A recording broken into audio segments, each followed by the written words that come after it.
Here's something that surprises many parents. Vitamin D, which we've been told is essential and beneficial, can actually increase kidney stone risk when given in excess. This creates a genuine dilemma because vitamin D is indeed critical for bone health and immune function, but the window between deficiency and excess is narrower than most people realize, especially in children. Let me walk you through the biochemistry. Vitamin D increases intestinal calcium absorption. That's one of its primary functions and why it's important for bone health.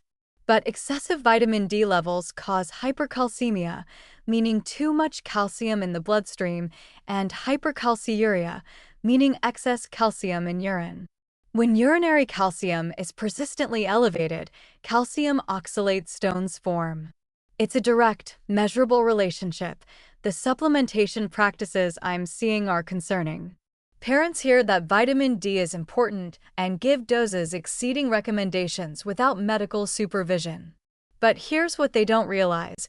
Their child may be getting vitamin D from multiple sources simultaneously.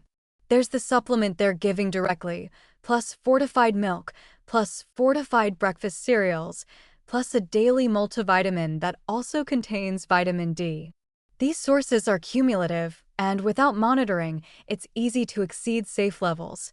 The therapeutic range for vitamin D is real and important.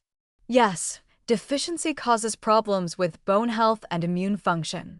But excess causes its own problems, including kidney stones, and the window between too little and too much is not as wide as many parents assume. Individual variation in how people metabolize vitamin D means that the same dose might be appropriate for one child and excessive for another. Safe supplementation requires actually testing vitamin D levels before beginning supplements. Parents need to calculate total vitamin D intake from all sources, not just the supplement bottle. They should recognize signs of excess. These include frequent urination, excessive thirst, and eventually kidney stones themselves. Appropriate dosing varies by age and should be guided by healthcare providers, not internet recommendations or product labels. I've reviewed case reports of children developing stones from oversupplementation.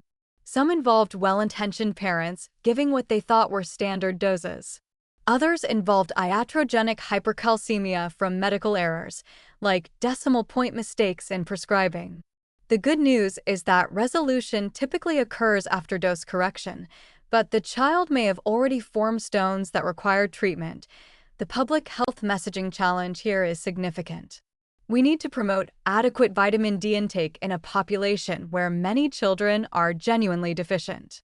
But we also need to prevent the overconsumption that's occurring as parents. Having heard vitamin D is important, assume more must be better. This requires nuanced communication that healthcare providers are better positioned to deliver than marketing from supplement companies. Self-supplementation, especially in children, carries risks that need to be taken seriously.